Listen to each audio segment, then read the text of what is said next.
और चलिए आगे बढ़ते बात करेंगे पाकिस्तान की। और पाकिस्तान से बड़ी खबर यह है कि पाक के कब्जे वाले कश्मीर में पब्लिक लॉकडाउन लागू हो गया है। और 9 जून से, दरअसल आपको बता दें कि 9 जून से 1 महीने का ये लॉकडाउन होगा। ज्वाइंट आवामी एक्शन कमेटी का ये बड़ा फैसला है। महंगाई और सुविधाओं की कमी पर लोग अब भड़क गए हैं। नागरिक अधिकारों के हनन का भी यहाँ पर आरोप लगाया जा रहा है।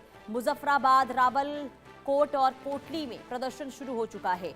इसके अलावा पीओके, गिलगिस्तान, बलिस्तान में सड़कों पर लोग उतर आए हैं और विरोध प्रदर्शन कर रहे हैं। तो पाकिस्तान के कब्जे वाले कश्मीर में फील्ड मार्शल असीम मुनीर और पीएम शहबाज शरीफ के खिलाफ बड़ी बगावत इस वक्त दिखाई दे रही है। पीओके और गिलगित बाल्टिस्तान में बढ़ती महंगाई, बुनियादी सुविधाओं की कमी और नागरिक अधिकारों के हनन को लेकर नाराजगी इतनी बढ़ गई है कि लोगों ने खुद लॉकडाउन लगाने का ऐलान कर दिया है। ज्वाइंट आवामी एक्शन कमेटी के ऐलान के मुताबिक पूरे पीओके में 9 जून से 1 महीने के लिए पब्लिक लॉकडाउन लागू रहेगा। वहीं आपको बता दें कि स्थानीय संगठनों और नेताओं ने आरोप ये लगाया है कि क्षेत्र में जनता को पर्याप्त सुविधाएं नहीं मिल रही हैं, जिसके कारण कई शहरों में विरोध प्रदर्शन तेज हो गए हैं। स्थानीय रिपोर्टों के अनुसार पीओके की राजधानी मुजफ्फराबाद सहित रावलकोट, कोटली और मीरपुर में लोग सड़कों पर उतरकर सरकार और प्रशासन के खिलाफ नारेबाजी कर रहे हैं। इस बीच गिलगित बाल्टिस्तान में 7 जून को होने वाले चुनावों से पहले राजनीतिक माहौल भी गर्मा गया है। अब गिलगित बाल्टिस्तान की पिछली सरकार का कार्यकाल नवंबर 2025 में समाप्त हो गया था। इसके बाद वहां अंतरिम व्यवस्था लागू की गई और अब करीब 7 महीने बाद चुनाव कराए जा रहे हैं। लेकिन उससे पहले हालात खराब हो गए। ये 2 तस्वीरें आपको दिखा रहे हैं। 1 महीने का लॉकडाउन जिसका ऐलान किया गया है। पाकिस्तान के खिलाफ लोगों का गुस्सा अब 7वें आसमान पर पहुंच गया और यही वजह सड़कों पर आप देखिए कि भारी संख्या में लोग उतर आए हैं और सरकार के खिलाफ विरोध प्रदर्शन करते हुए दिखाई दे रहे हैं। शहबाज सरकार को लेकर भारी नाराजगी यहां पर लोगों के अंदर देखने को मिल रही है। महंगाई से पीओके की जो जनता है त्राहिमाम पहले से कर रही थी और जो स्थिति, जो हालात बने, इसके बाद लोग सड़कों पर उतरे और आवाज उठा रहे हैं सरकार के खिलाफ।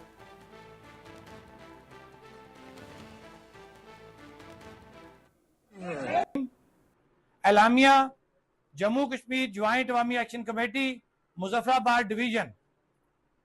जम्मू कश्मीर ज्वाइंट अवामी एक्शन कमेटी मुजफ्फराबाद डिवीजन का इंतहाई अहम और हंगामी इजलास मरकजी ऑफिस में मुनक्कद हुआ, जिसका एलामिया दर-ए-ज़ैल है।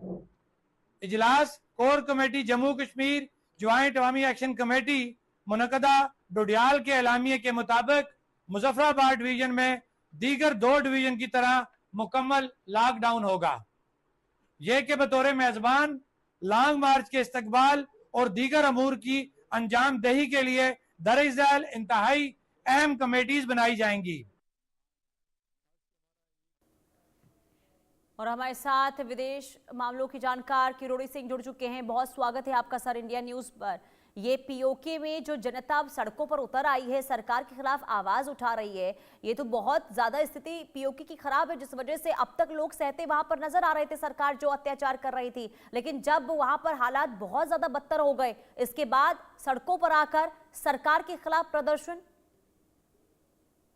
देखिए पुनीता, ये सब क्यों होता है? क्योंकि देखिए कुछ नाराजगी होती है, कुछ ग्रीवेंसेस होते हैं, शिकायत होती है व्यवस्था से और सरकार से, और उनको जब एड्रेस नहीं किया जाता, उनको पे ध्यान नहीं दिया जाता, तो कोई ऐसी घटना हो जाती है जिससे वो ट्रिगर हो जाती है, वो एक्सप्लोड हो जाती है सिचुएशन। तो जो जिसको हम पाक ऑक्युपाइड कश्मीर कहते हैं, उसके 2 भाग हैं। एक तो बाल्टिस्तान, गिलगिट बाल्टिस्तान है, दूसरा पाक ऑक्युपाइड कश्मीर जो मुजफ्फराबाद वाला है।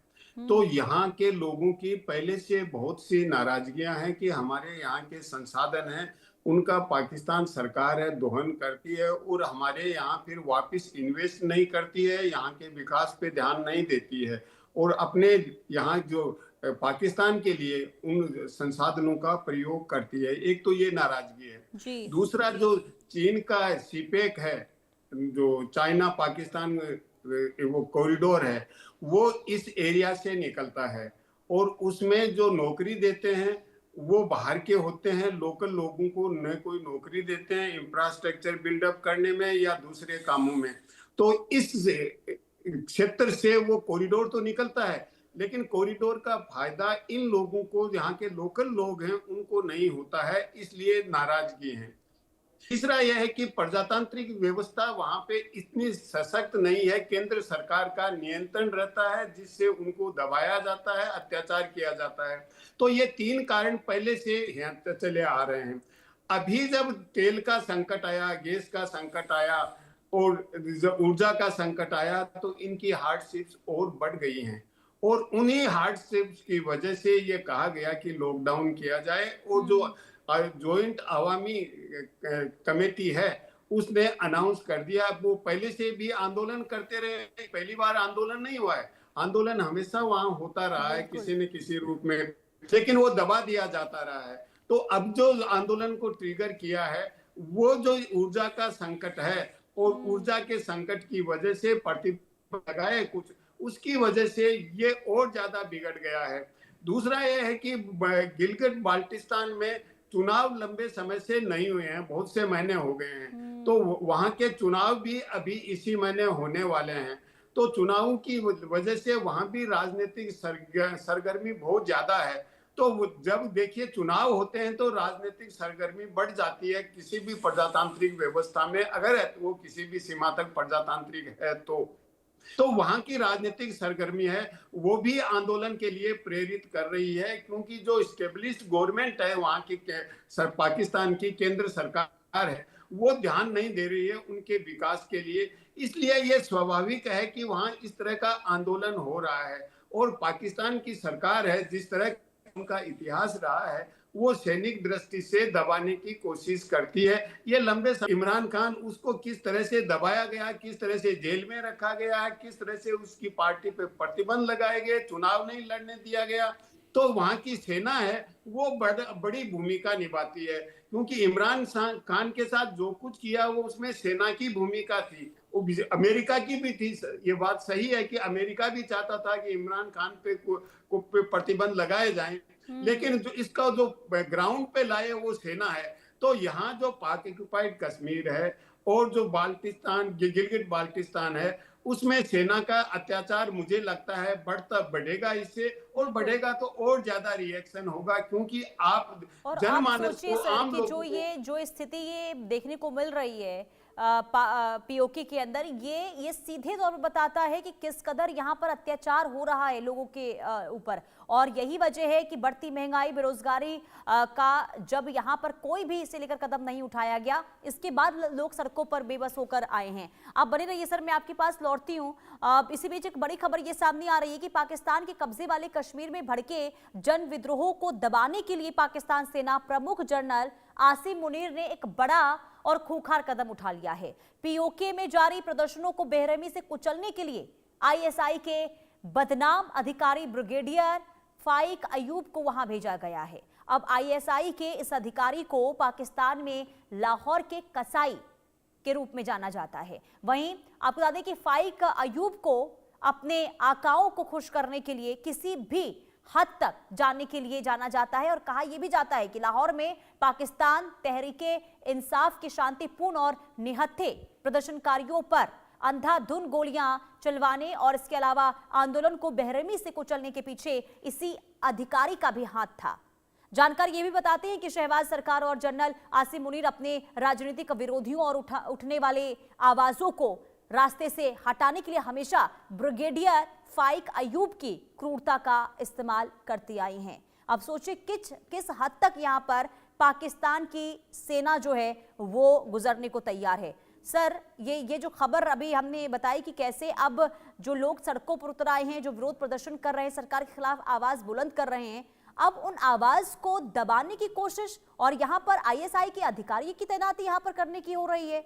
अब सोचिए किस तरीके से यहाँ पर लोगों के साथ अत्याचार हो रहा है। देखिए पुनीता, जब जन आंदोलन होता है, जनमानस अगर विद्रोह पे या अपना आवाज बुलंद कर रहा है, तो उसके लिए सेना को यूज करना एक अच्छा समाधान नहीं है।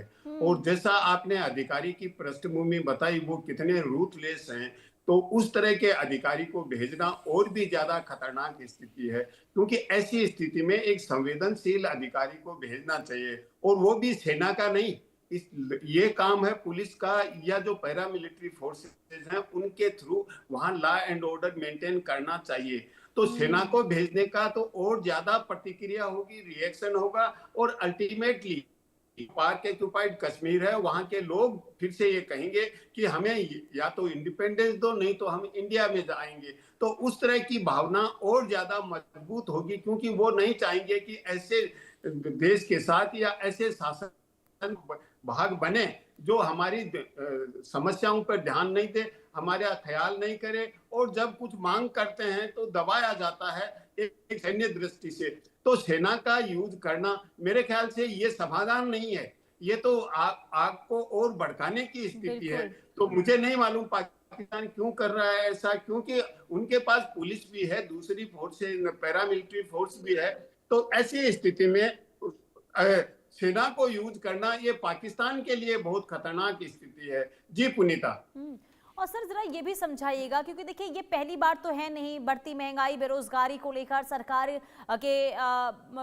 सरकार के द्वारा जो लोगों पर अत्याचार किया जाता है, इसे लेकर पहले भी कई दफा जो आपने भी जानकारी दी कि लोग सड़कों पर इसी तरीके से उतरते आए हैं, विरोध प्रदर्शन किया गया है, लेकिन हर बार की तरह आवाज दबाने की कोशिश होती है। लेकिन इन तमाम स्थितियों से जो एक कश्मीर को लेकर, खास करके पीओके को लेकर जो एक नीति रही है पाकिस्तान की, उस पर कितना असर ये स्थिति डालती हुई नजर आएगी? और अंतर्राष्ट्रीय स्तर पर अगर हम पाकिस्तान की छवि की बात करते हैं तो क्या आप बदलते हुए देख पा रहे हैं?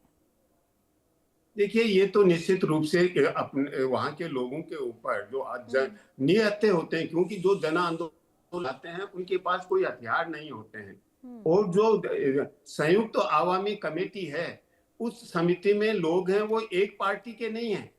ये नहीं कह सकते कि एक पार्टी को डाउन करने के लिए दूसरी पार्टी आंदोलन चला रही है, वहां के जन सामान्य लोग हैं वो, तो वहां पे सभी पार्टियों के लोग हैं। तो ऐसी स्थिति में जो संयुक्त अवामी कमेटी है उस पे दबाव बनाने का मतलब है कि पाकिस्तान मानव अधिकारों का उल्लंघन कर रहा है। और मुजफ्फराबाद का लंबे समय का ये इतिहास रहा है कि वो जब भी अत्याचार होते हैं आंदोलन करता है, आंदोलन और भड़कता है, और उनकी जो डिमांड है वो जेन्युइन है, वो विकास की है, उनको सुविधाएं देने का है, और अपने रिसोर्सेज पे अपने नियंत्रण की बात कर रहे हैं, क्योंकि वहां के संसाधन हैं उन पे उनका नियंत्रण होना ये तो पहला उनका अधिकार होता है। जिस भी क्षेत्र में जहां संसाधन है तो वहां के लोगों के काम नहीं आए और आप उनका शोषण करते हैं, तो ये तो उपनिवेशवाद की प्रवृत्ति हो गई कि जैसे पूरा पहले देश कॉलोनी थे तो देशों का शोषण करके यूरोपियन कंट्रीज अपने संसाधन वहां ले जाते थे। तो ऐसी स्थिति होना, एक इंटरनल कॉलोनियलिज्म वाली स्थिति वहां बनी हुई है। तो उनका जो विरोध है वो तो जेन्युइन है, और जिसके से रूथलेस तरीके से अगर वो कुचलते हैं तो निश्चित रूप से अंतर्राष्ट्रीय जो संगठन है उनको इसका ध्यान देना चाहिए। विशेष रूप से जो अंतर्राष्ट्रीय स्तर के ह्यूमन राइट्स ऑर्गेनाइजेशन है या मानवीय जो संगठन है उनको थोड़ा ध्यान देना चाहिए कि इस तरह का अत्याचार लोगों पे नहीं होना चाहिए। क्योंकि देखिए, सेना का लड़ाई है तो दूसरी सेना से लड़ी जाती है, अपने लोगों के या जो जन सामान्य है उनमें सेना का बहुत कम होता है, वो तो वो एक्सट्रीम कंडीशन में होता है। तो जन आंदोलन करना उनका एक अधिकार है लोगों का, ये तो एक मानव अधिकार का पार्ट है। तो इस तरह से दबा नहीं सकते जिस तरीके से उनके विरोध प्रदर्शन को हर बार कुचलने की कोशिश होती है, आप उनके आवाज को कब तक आखिर दबाते रहेंगे, ये बहुत बड़ा सवाल है। बहुत शुक्रिया सर जुड़ने के लिए और महत्वपूर्ण जानकारी देने के लिए। आगे बढ़ते